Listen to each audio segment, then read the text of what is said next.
Polícia Federal fez hoje uma grande operação para combater crimes de lavagem de dinheiro.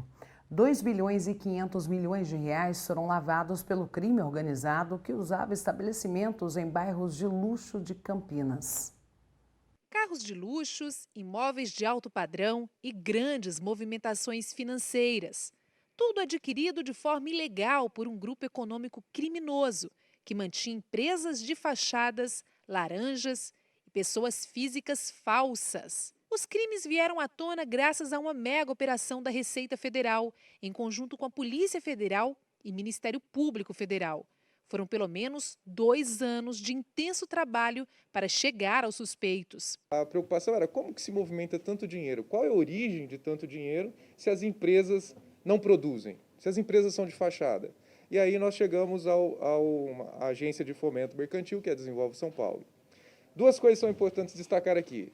Essa investigação iniciou-se há 2 anos, né? E agora nós estamos apenas na fase ostensiva. E a segunda questão é que o banco foi tratado durante algum tempo como vítima dessa situação.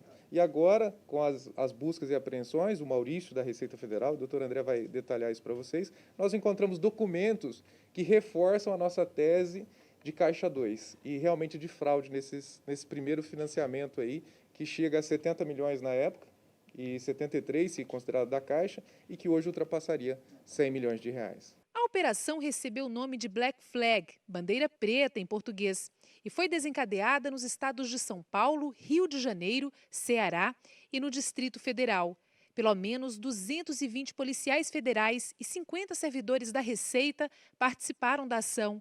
Foram cumpridos 70 mandados de busca e apreensão.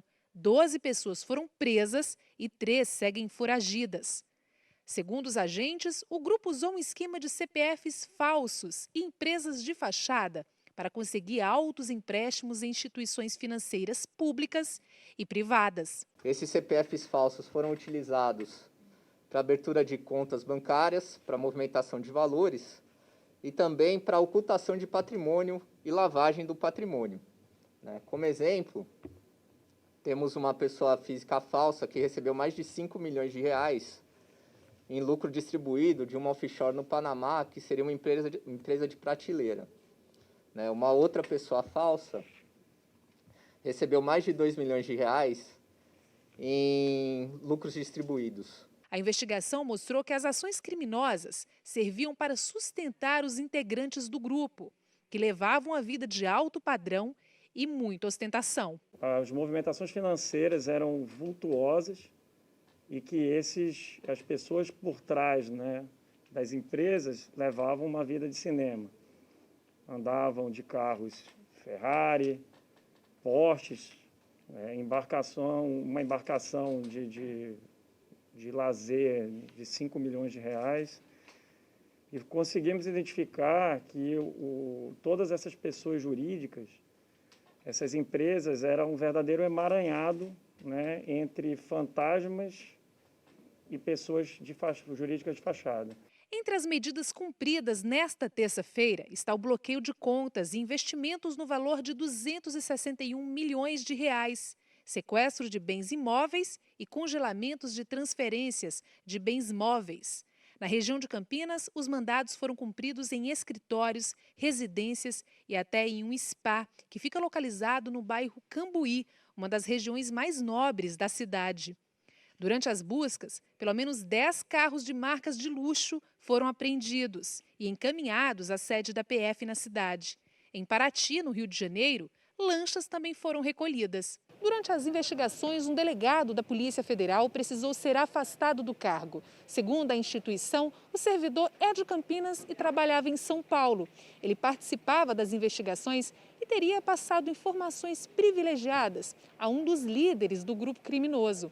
Um delegado de Polícia Federal foi afastado, e a razão desse afastamento, ele foi afastado por 30 dias, e a razão desse afastamento é porque houve troca de informações entre esse policial federal e os líderes dessa organização criminosa a respeito de informações e investigações da Polícia Federal. Uma das coisas que nós mais prezamos é a compartimentação, que significa o sigilo das nossas informações, porque daí vem o sucesso da Polícia Federal nas suas grandes operações. E uma vez quebrado isso, para nós é muito valioso.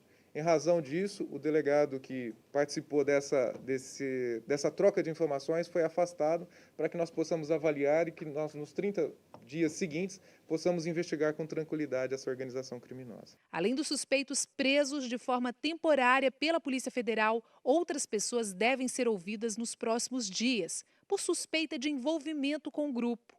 A maioria delas, segundo a PF, levam uma vida simples e serviam como laranjas no esquema criminoso. Ao fim das investigações, os bens apreendidos serão leiloados e o valor será destinado às instituições que foram prejudicadas pelos criminosos.